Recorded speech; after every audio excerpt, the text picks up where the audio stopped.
quelle viennoiserie faisons-nous aujourd'hui? Aujourd'hui, nous allons faire des pains de Gênes à la fleur d'oranger Pour combien? pour 6 personnes. Alors pour les pains de Gênes, on prend 6 petits moules. Des moules à manquer. On les beurre grassement. Et on va les chemiser avec des amandes effilées. On verse 20 g d'amandes effilées dans les moules pour garnir tous les moules. C'est-à-dire 20 grammes au total. 20 g au total. On reverse dans le suivant et ainsi de suite jusqu'au dernier. C'est important d'avoir un beurre qui soit un petit peu pommade. Voilà, on va donc les mettre au réfrigérateur le temps de faire la pâte. On va préchauffer le four à 170 degrés. On prend 190 grammes de pâte d'amande blanche, parce qu'aujourd'hui on trouve des pâtes d'amande de toutes les couleurs. 190 grammes coupées en petits morceaux. On commence à mélanger et On ajoute un œuf entier, entier. blanc et jaune. Et on va en mettre 2 os, ce qui fera 3 au total, mais on les ajoute petit à petit. Petit à petit, l'important c'est que le premier œuf se mélange bien avec la pâte. On va incorporer donc le deuxième œuf.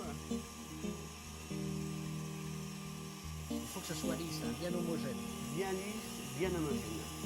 On va remplir les bords un peu pour bien faire descendre la pâte d'amande au fond de la cuve. Et donc on va incorporer le dernier œuf.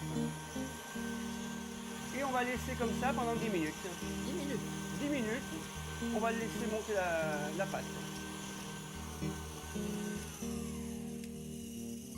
La pâte à 10 minutes. Et on va incorporer 10 g de fécule de pommes de terre, 10 g de farine, un demi-zeste de citron râpé, une cuillère à café d'eau de fleur d'oranger, Une cuillère. une bonne cuillère.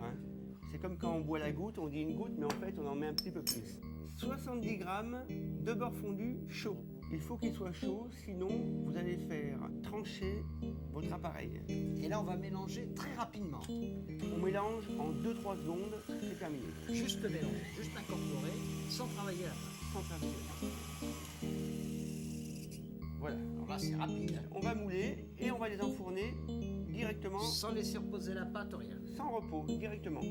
Nos moules sont bien froids, les amandes sont bien adhérées aux parois. Et maintenant, on va garnir de pâte. Donc on évite toujours de toucher le bord avec la cuillère, Le beurre du moule, là. le bord du moule. On remplit pratiquement jusqu'à 2 mm du rebord. Et on fait les 6 moules comme ceci. Voilà. On met les pains de Gênes au four. On les laisse combien de temps? On les laisse 12 minutes à 170 degrés. Quand les pains de Gênes sont cuits, on les démoule aussitôt. Et on va les saupoudrer avec le sucre glace. On mange le pain de Gênes avec quoi? On mange le pain de Gênes avec de la confiture d'orange par exemple, c'est excellent. Et en accompagnement avec un thé ou un chocolat. Et une crème anglaise.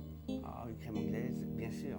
Philippe, avec ce pain où il y a de la gêne, il y a du plaisir. Pour tous les gourmands.